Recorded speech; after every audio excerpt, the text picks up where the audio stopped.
Good morning, and good morning.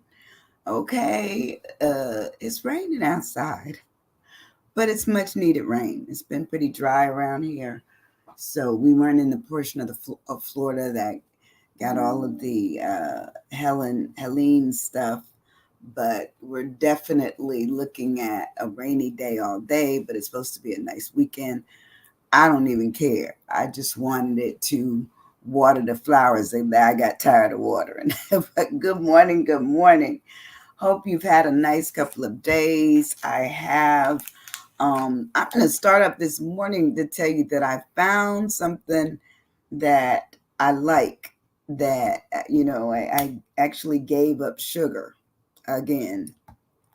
Well, the regular sugars like table sugar, anything with sugar in it. So no donuts, no regular candy bars, no, cake, no pie, none of that. I gave it all up, but I found had to go to, I guess I was in Sam's the other day and I had to try something last week and I'd take something to the Sunday school class I was teaching. So I found these bars called Fulfill. They're absolutely delicious. I kid you not, they are delicious. And it says vitamin and protein bar. And it's 15 grams of protein, 1 gram of sugar. 1 gram of sugar. So for me, I like the fact that I found something that still has a taste that I somewhat crave, but I'm not tempted, not based on this, but just based on, changing my lifestyle a little bit. I'm not tempted by the other desserty kind of things or the breads with sugars in it. I'm just okay. So anyway, if you get a chance, this one in the green pack, they come 12 in a pack, and I found them at Sam's, as I said, and it says this one is chocolate salted caramel, and it's like a dark chocolate. And this one tasted to me like a Milky Way bar. And then they have this other one, which is called chocolate peanut caramel, and this one tastes to me like a Snickers. I'm not big on Snickers, but I do like this. So if you get a chance, try some of the things that are out there to try to help us. And I think it has 15 carbs. So, if you're watching carbs, that may be something that you may not want to use. But for me, I don't really need the carbs. And I went to the doctor the other day and they said I was actually doing very good. So anyway, let's talk about today. Today I have some interesting stuff going on. And this one is our word, and I love our word. It's called rusticate. Rusticate. And a lot of people may not know what rusticating is, but um, I remember learning it years ago, and I always compared myself with other friends of mine that lived in the country, and I lived more. I would say I would be more cityfied. And so they'd always laugh. They said, "Girl, you don't know nothing about no chickens." You're right. You don't know anything about how you're supposed to call somebody in the woods. You're right. You know nothing about milking no cow. Never. I went to this place called the Catskill Game Farm when I was young, but it was a petting zoo. But I didn't like the pets, and I didn't want a pet. And I remember being with my Aunt Gladys, and I'm behind Aunt Gladys, and Aunt Gladys couldn't move unless I was right there next to her. And I must have been about, I'm gonna say 6 or 7. And I stayed right there. But all of a sudden, an ostrich decided that it was gonna come over where I was. I was absolutely in tears, jumping, trying to jump up on my aunt and everything. She said, "Stand still. He's not going to bother you." Do you think I believe that? He was bigger than me. He was taller than me. He had all those feathers. And then he seemed like he was spitting or something. So I wasn't that happy. I really wasn't. And I think of that years.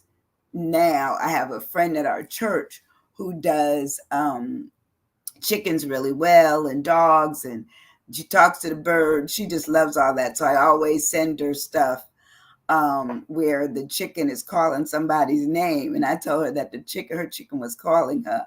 And she said, I'm going to find one where it's calling you. I said, I'm not coming. I am not coming. I'm not fooling with no chickens. So anyway, rusticate is our word today. And we're going to talk a little bit about we're going to start off with a little story I have. And I love this story. It's a quick one. It says, the town mouse and the country mouse. Now, you know, there's a story out there that talks about the country mouse and the city mouse, but they call it town and country.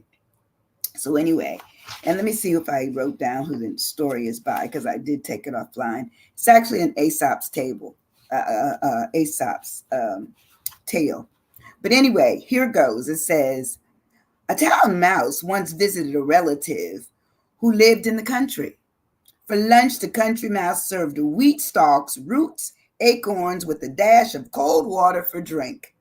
The town mouse ate very sparingly, nibbling a little of this edible of that and a little bit of that, making it very plain that she ate the simple food only to be polite. After the meal, the friends had a long talk, or rather, the town mouse talked about her life in the city, while the country mouse listened. They then went to bed in cozy nest in the hedgerow, and slept in quiet and comfort until morning.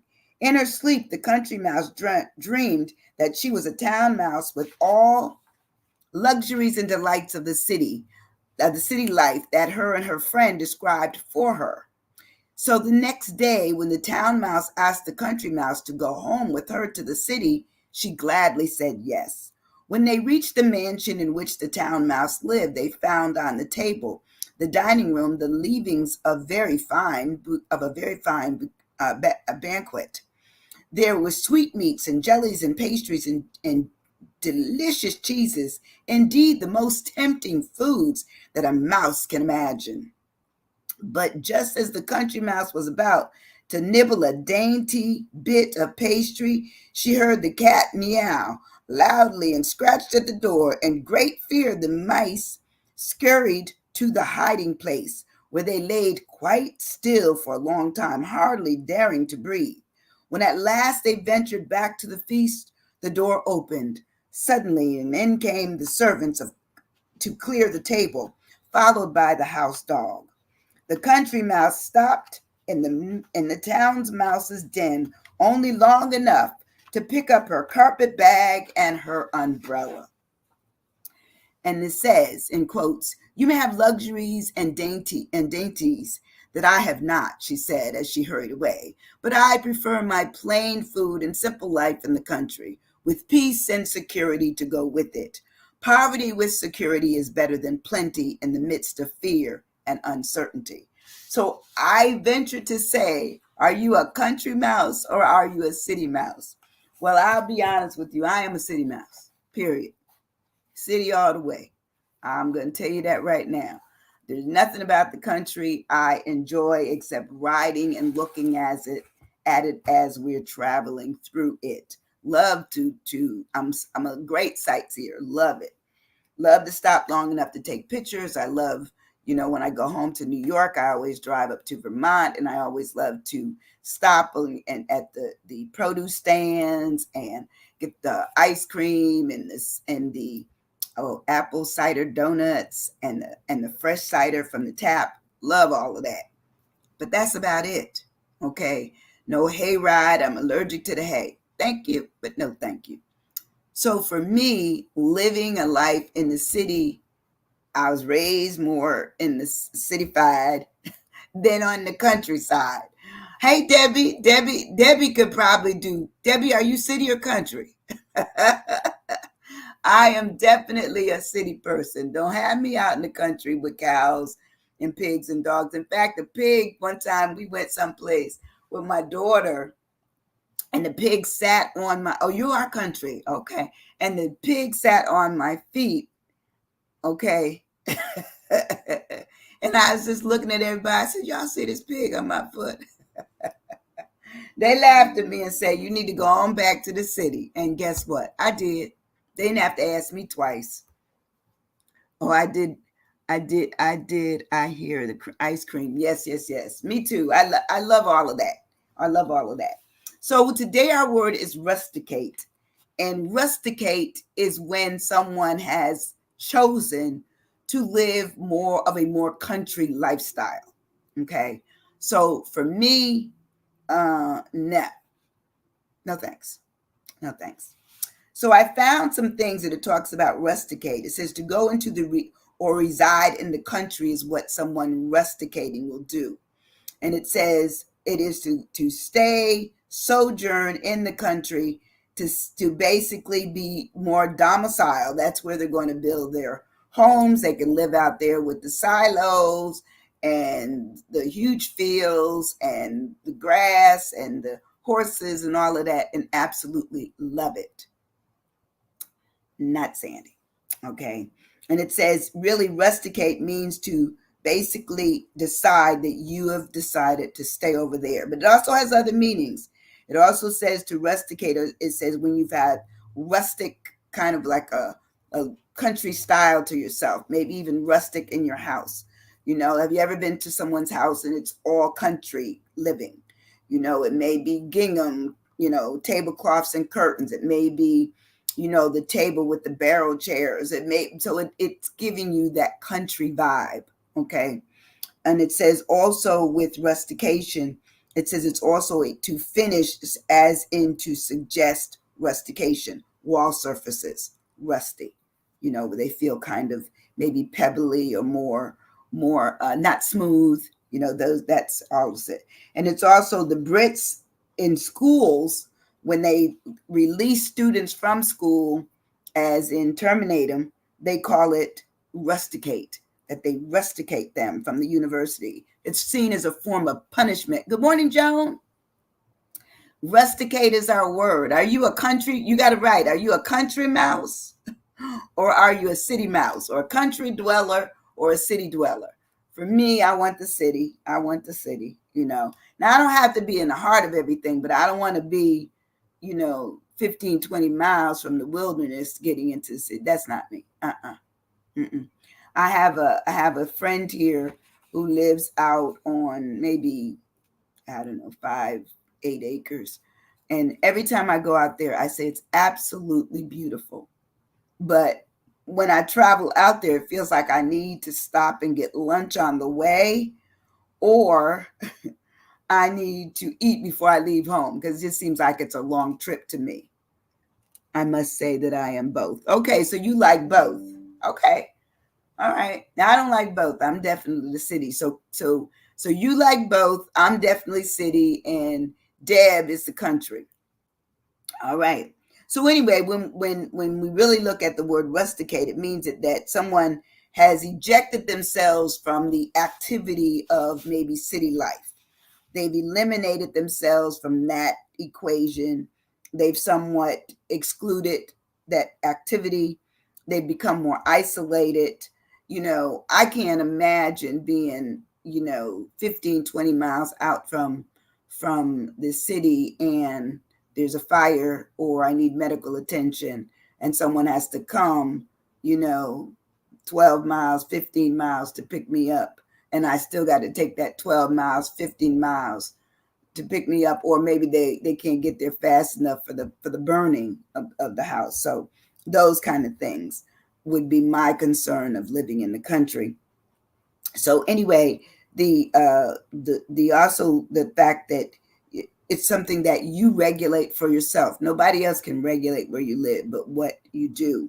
I think even when I was writing it up this morning, I think that our childhood or our experiences determine how we want to live when we get to an age where we're taking full care of ourselves.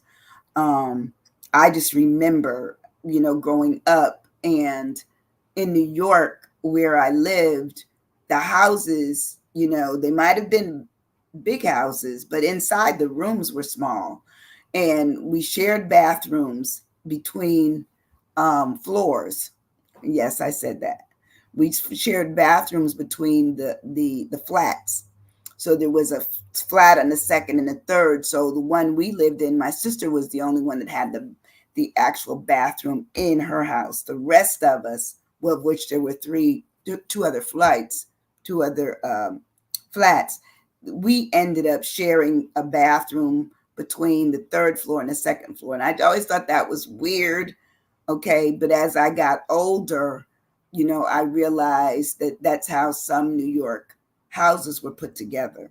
It was to save money, I'm guessing, and whatever else was going on at the time. But I think that house might have been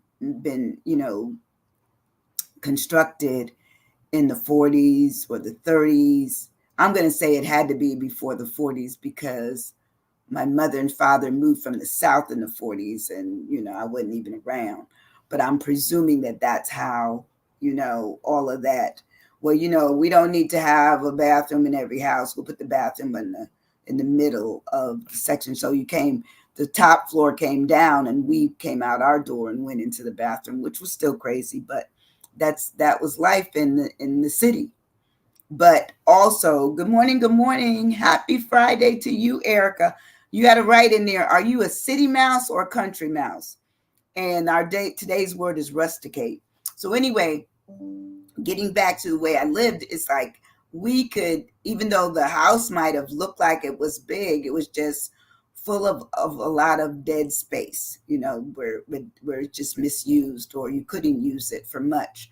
So I could open up our side window and not, we would say there were only maybe 3 feet, maybe 5 feet between the houses, just long and large enough to get a small container, in between. And so it was just kind of crazy. So for me, I never want anybody to live that close to me. So even apartment living, when I lived in New York, it bothered me because if the neighbors had, a water problem, you had a water problem. If the neighbors had a roach problem, so for me, that kind of doggedness I couldn't deal with. That's just me. Other people, they can do that. They can have that adjoined housing. I don't like it. That's just me. So anyway, when we move on in our word today of rusticate, I have my R is for remove because someone decided to remove themselves from the city life. I think you may be both too. Okay. All right. Relaxing. Yes. Now that's what my friends that live in the country tell me, that they are relaxed. Okay. And I said remove, which says take something away or from the position that one occupied, meaning you no longer occupy the city dwellings, you occupy an area. A lot of people that I asked about where they lived, if they lived in the country, was because they felt the air was better. They felt their views were better. They felt they had more area around them for, watching, nature, uh, deers in the yards or whatever was going on, they could see it. Whereas they always said, but in the city, what are you seeing? I said, just life going on, the wheels on the bus.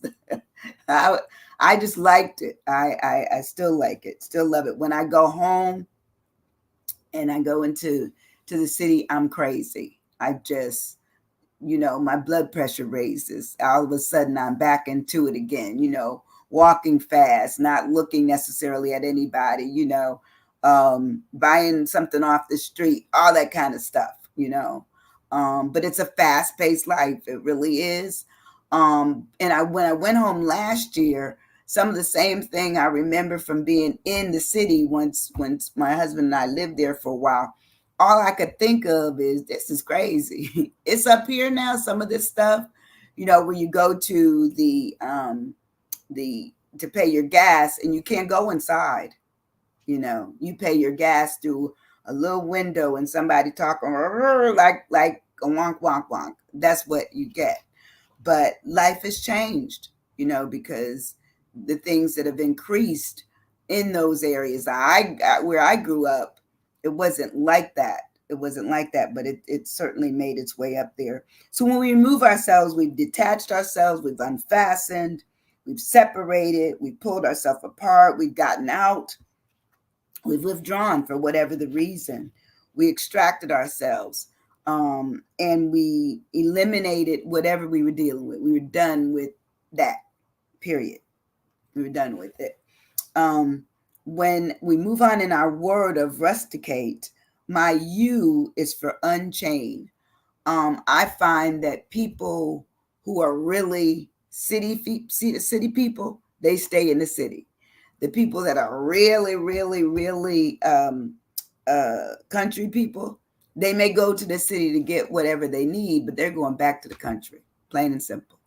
They like that lifestyle. They love it.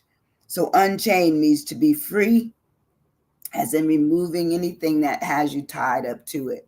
And you know, a lot of times we city folks, or we folks that like more of a city life, um, we realize when we go someplace else and there's less to do, less to see, less to eat, all those kinds of things, well, all of a sudden we realize that we positioned ourselves, and that's generally based on how we were probably raised, on what it is that we like and what we don't like. Okay. Undertaking. That's right. Unique. And I think we all are unique as to where we want to live. Everybody's going to decide. You know, has anybody ever gone anywhere and they hated it once they got there?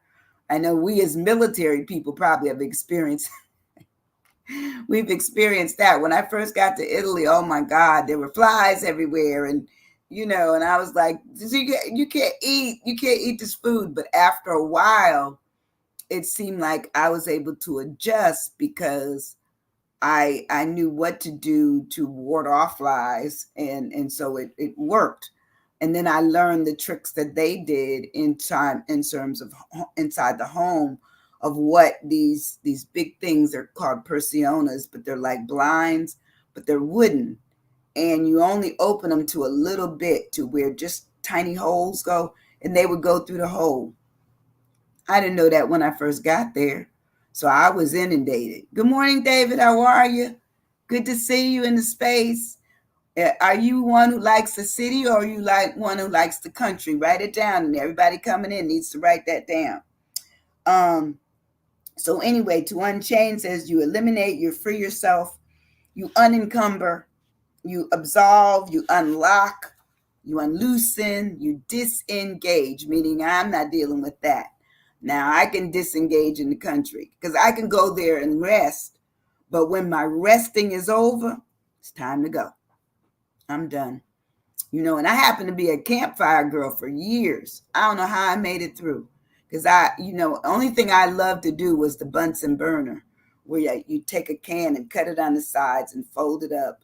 And we'd make this, little, I guess it was like a little pile of sticks and whatever, and leaves, and it would burn. We'd get it to burn, and it would heat up the bottom of that can, and we get a big can, like a coffee can, and we cook eggs and bacon and all that. So, I mean, I still know how to do that stuff. Don't ask me to do it, but I know how to do it.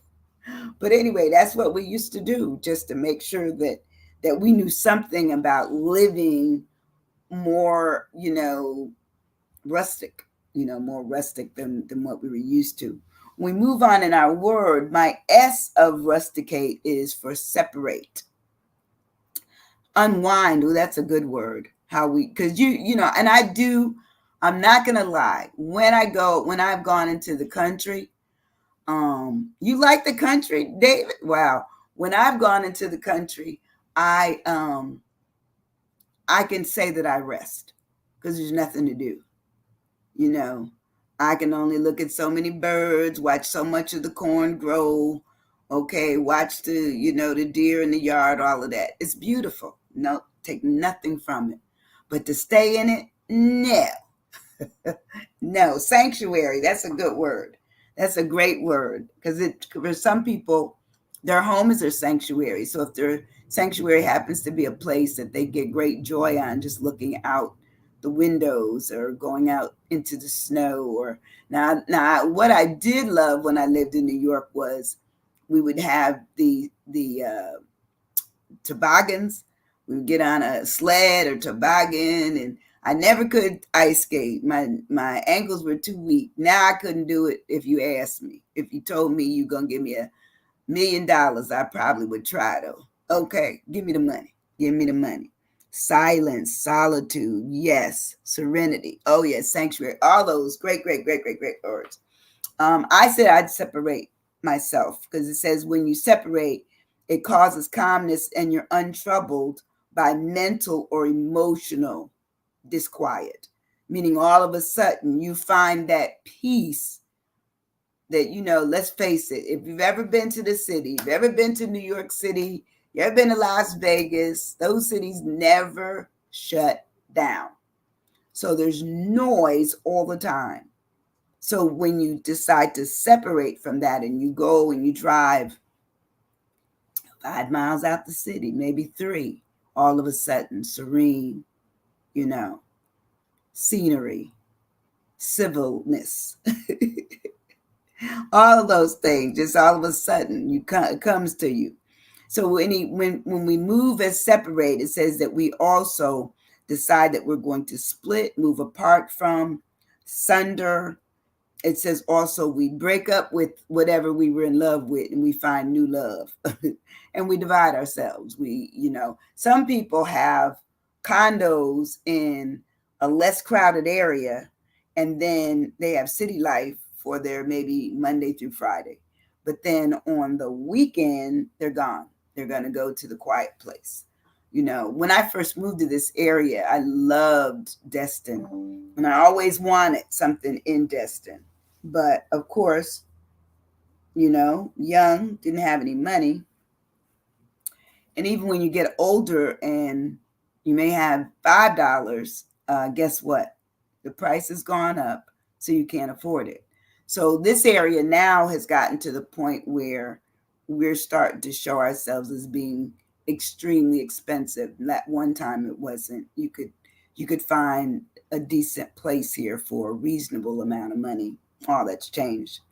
My a streak, yes, LOL, that's right. My T as I move on and rusticate is for tranquility. I believe when I do go out to the country that I find peace, calm state of mind without any noise, less opportunity for violence, even though it could happen. But, what are you fighting over? What is the beef, And then it says it's less worry. It says basically tranquility says you are going to live in peace and quietness. And so when you add synonyms to that, it talks about you're looking for your peacefulness, your restfulness, your reposefulness, your calmness, your quietness, your serenity, your stillness, your placidity, your content. Because how many of us know that we think better when we're in a position where we're not dealing with a whole bunch of noise in our head? I do. When I want quiet, I come in my house that's considered to be in the city, and I look out my backyard. In fact, I'm facing my backyard down, and I can write something. But if I, go outside and, listen to the dogs bark and, and lately I've seen a lot of people that, I'm like at the end of a once through street that they made into a cul-de-sac. So everybody pulls around in my driveway. There's no other way to get around. If they come down here by accident, that's the way they turn. But anyway, I love my quietness. So regardless of the fact that I like city life, when I want my quietness, I'm going to come to my house, So I'm going to take my city mouse self into my quiet space in my house that makes me feel like a comfortable mouse that I was reading in that Aesop's table. It's true. So when we look at tranquility, we also look at unflappability. How many of us, if we stay in the city, everything's always going on. When you're home and you're in your quiet space, there's unflappability. So anyway, when we move on in our word, my I in rusticate is isolation. A lot of people love living in the country for the purpose of being isolated from others. They're not looking for folks.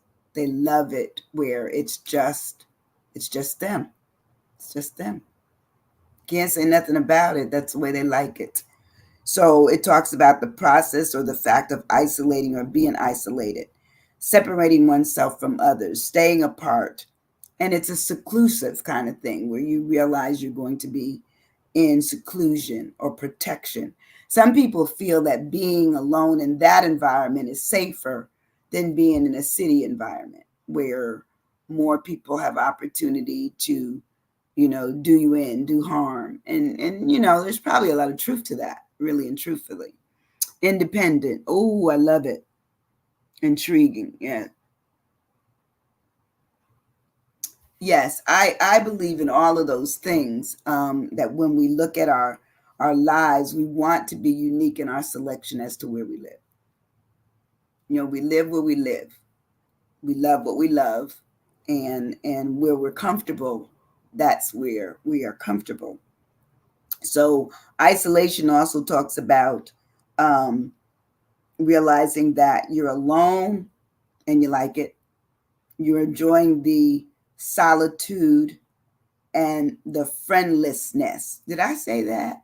Yes, it says friendlessness, meaning no one's just dropping over uh, 3 miles, 2 miles to borrow sugar. Although they may, but most of the time, people that live out that far, they have all they need right there in their residence. So also isolation says lack of contact.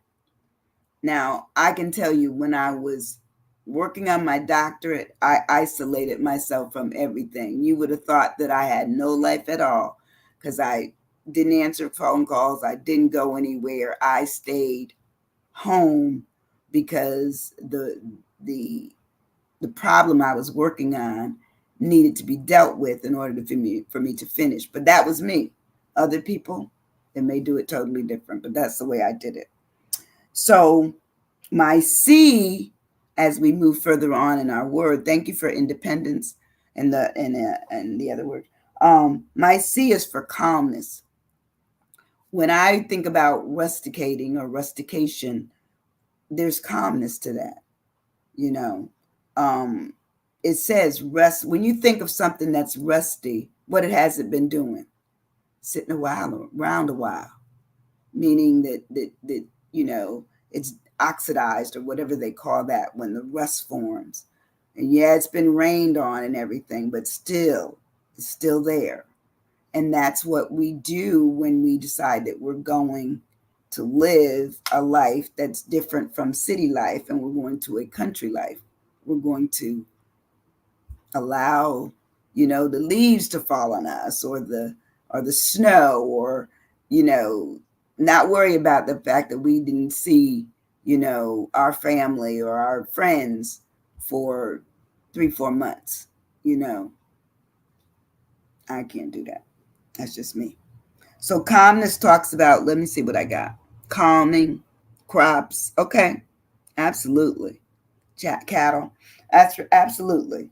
And let me say something to you. Now I have a cousin that lived more of a country life. But he was born and raised in the city. And when I went to visit he and his wife in Upper Marlboro years ago, I was just so impressed that I had peace there. I was writing, I was having fun. But when it came time for me to go, you didn't get any kickback from me. I was ready to go. But it was calming, it was relaxing, it was an enjoyable time. And I remember just sitting, no TV was on, just sitting in their living room, and they had a piano stool that hung from the ceiling. I tried it one time and I said, well, since I'm really not playing, I can get up. But I went and sat on the couch and just looking outside to see, nature, seeing the deer roaming the yard. And one morning, I saw the deer and her babies outside the window, and I was just, oh, it was very charming, very beautiful in the snow. So yeah, I do like it, but I can't stay there long. I'm done. Don't look for me to be there long. But anyway, with calmness, you have quietness, you have quietude, you have heartbeat, because sometimes we can be so quiet in our spaces where we're comfortable, and from what I've been told, the people who live in the country, their quiet is probably different than our quiet. Our quiet is probably based on a level of what we get used to hearing. Their quiet is probably true peace, where we go there and all of a sudden, we've fallen into a barrel of quietness. It's too quiet. It's too much not going on. And so it's a matter of what we've learned to live with and involved ourselves in. So calmness also talks about peace of mind. How many of us have peace of mind? It's an interesting concept. And it says, when we're calm, we have the absence of mental stress when we're calm. So I imagine, now that's not to say that the people, worrying about if the crop is going to be all right to get through the months of heat or the months of cold and the frost and the this and the that would not be stressed. I think that they would be stressed as well, but it's probably a different kind of stress. I think city stress, I think city stress and all the people that there are around bring on a lot of how we feel about a lot of different things, whereas if you're just worrying about your own little property, but city, you have to worry about, okay, now I got to drive here and now I have to go and get in here and stand online because I'm not cooking tonight, so I got to stand online to get it. Well, those are the things that people actively living in cities know what it's all about. They just know it's all about. So it makes it interesting when you understand the way life forms along the way of how we live, and we get used to what we live in, and sometimes we don't. And now here's ataraxis. Ataraxis. It's a state of serene calmness. That's my A. Ataraxis. Ataraxis. Ataraxis. A state of serene calmness. It's calmness untroubled by mental or emotional stress. Atmosphere. That's right. You got to set it. Or emotional. I said it. I stopped. Emotional disquiet, meaning you're not listening and hearing all of the craziness going on. And occasionally, we may get caught up in traffic, and traffic will make it where I blast my music. Not to the point where I'm not looking around and can't see if there's emergency vehicles or something, but I try to drown out the fact that it's a long ride. But yet and still, I'm used to it. You just get used to it. So when we have this ataraxis moment, or we realize that that's the lifestyle we like, it says that basically we realize it's a coolness to it for us. Oh, attitude is really good, and atmosphere. Those are both good. It says there's coolness, serenity, quietness, calmness, composure. How many of you gain composure when you're in sometimes I believe that you can have that country feeling in a city house as long as you don't hear and involve yourself in all the things that might be going on outside. Like sometimes I just turn off the TV and I can find quiet. I can turn off the TV, the radio, the computer. And sometimes I do that just to write, just to get whatever they got going on out of my head and out of my earway. Okay, so that's how I do it. So ataraxis also talks about being composed and finding tranquility. Finding tranquility. So I mean, I think you can find it. I think some of us have the both. when it comes to not necessarily where we live, but the fact that we can travel from where we live into the more, quiet spaces or places, or into the more, accelerated and exciting places like cities, and some of the people that I've worked with over the years, that's what they do. They go 30 minutes from the city on the train, and all of a sudden life changes. So their evenings are different than their regular workday, right? So my E, this is my last letter, my E for rusticate is for eliminate. When we eliminate stuff, all of a sudden we find things. When we eliminate, we let things go, we're done with it, then we are able to find certain things that make sense to us.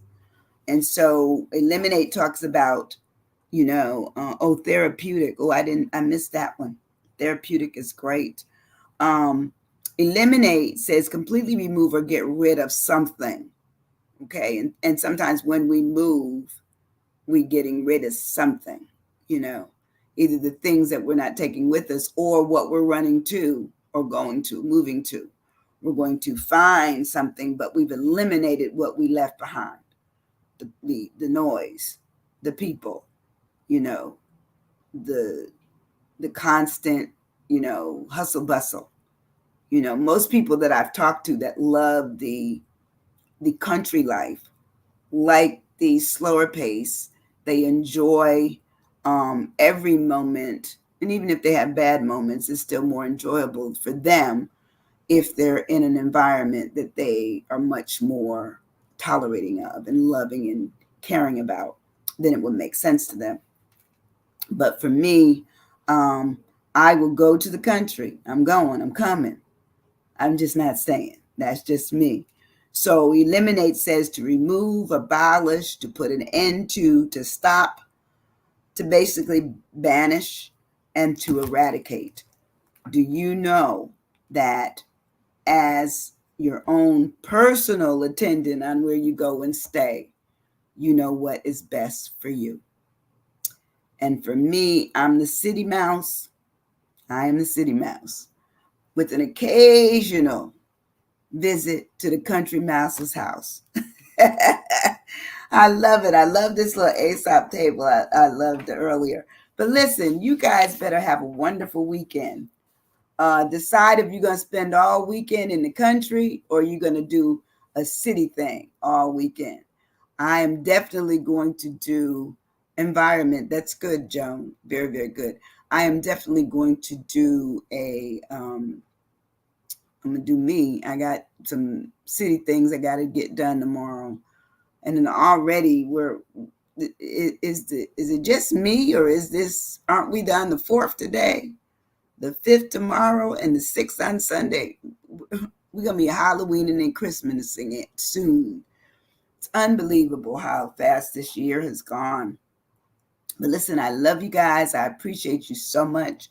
And if you don't do anything else, hit that button and let it be shared. That's all you have to do. Nothing else. No money required.